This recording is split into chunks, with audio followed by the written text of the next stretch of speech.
In the early 1960s, the world stood on the edge of nuclear disaster. The Cold War wasn't just a political rivalry, it was a constant psychological standoff where fear shaped policy, secrecy ruled decision-making, and power often mattered more than truth. America and the Soviet Union were locked in a silent war of influence, and nowhere was that tension more intense than in Cuba, a small island nation just 90 miles from Florida that had suddenly become one of the most dangerous flashpoints on Earth. After the Cuban Revolution, Fidel Castro overthrew a US-backed dictatorship and aligned Cuba with the Soviet Union. For Washington, this was unacceptable. A communist government so close to American shores wasn't just an ideological threat. It was seen as a strategic nightmare. The US government moved quickly, quietly, and aggressively to remove Castro from power, using covert operations, economic pressure, and military planning that never reached the public eye. Then came the Bay of Pigs invasion in 1961, a CIA-backed operation that ended in humiliating failure. Cuban forces crushed the invading exile army, exposed US involvement, and embarrassed the American military establishment on the world stage. Inside Washington, anger replaced patience. Many senior military leaders became convinced that Cuba could not be tolerated any longer, and that direct military intervention was inevitable. So. The only problem was public opinion. The American people were not eager for another war. There was no clear justification, no attack from Cuba, no moment that could rally the nation behind an invasion. And that is where one of the most disturbing plans in US history was born. In 1962, top officials inside the Department of Defense and the Joint Chiefs of Staff drafted a classified proposal that would later become known as Operation Northwoods. It was not a theory, not a rumor, and not a conspiracy theory. It was a formal, written-approved military plan that proposed staging violent attacks against American civilians and US military targets, then blaming those attacks on Cuba to manufacture public support for war. The document was precise, cold, and bureaucratic in tone.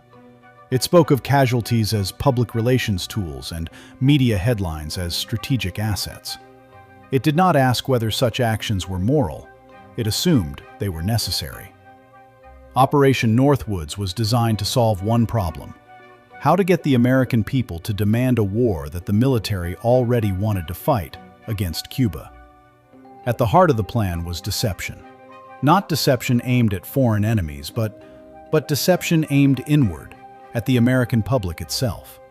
The proposal outlined multiple false flag operations within United States, each carefully designed to look like Cuban aggression.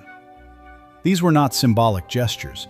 They were meant to be violent, emotional, and impossible to ignore. One section of the plan described carrying out terror attacks inside the United States. The document suggested bombings in American cities, such as Miami and Washington, D.C., areas with large Cuban exile and American populations.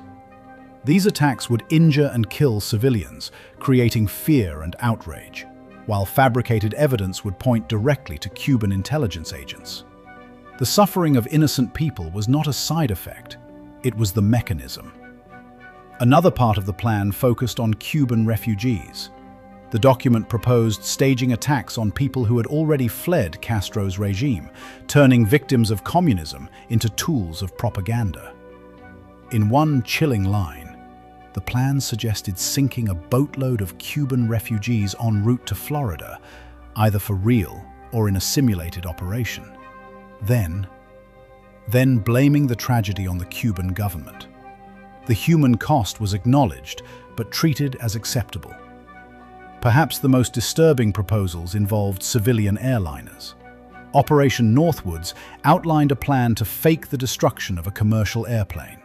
The process would involve secretly swapping a real passenger aircraft with a military-controlled drone. The real passengers would be landed safely at a classified base, while the drone, painted to match the civilian plane, would be destroyed in mid-air. The public would be told that a Cuban attack had killed everyone on board. There would be no survivors to contradict the story, no witnesses to raise doubts, and no immediate way for journalists to verify the truth. The document openly stated that casualty lists published in U.S. newspapers would create a helpful wave of national indignation. The authors understood exactly how grief, fear, and anger could be used to mobilize public opinion. This was psychological warfare, not against an enemy nation, but against American citizens. The plan also proposed staging attacks on U.S. military installations, particularly the naval base at Guantanamo Bay. These fake attacks would include sabotaged equipment, staged funerals for supposedly fallen soldiers, and manufactured evidence linking the incidents to Cuban forces. The intention was to create the appearance of an unprovoked assault on American troops, a classic justification for war. Operation Northwoods even drew inspiration from history. The document referenced the explosion of the USS Maine in 1898, an incident that helped push the United States into war with Spain. Although later investigations suggested the explosion may not have been caused by an enemy attack, it was used at the time to rally public support for war. The authors of Northwoods proposed recreating a similar incident, understanding that perception often matters more than truth in moments of crisis.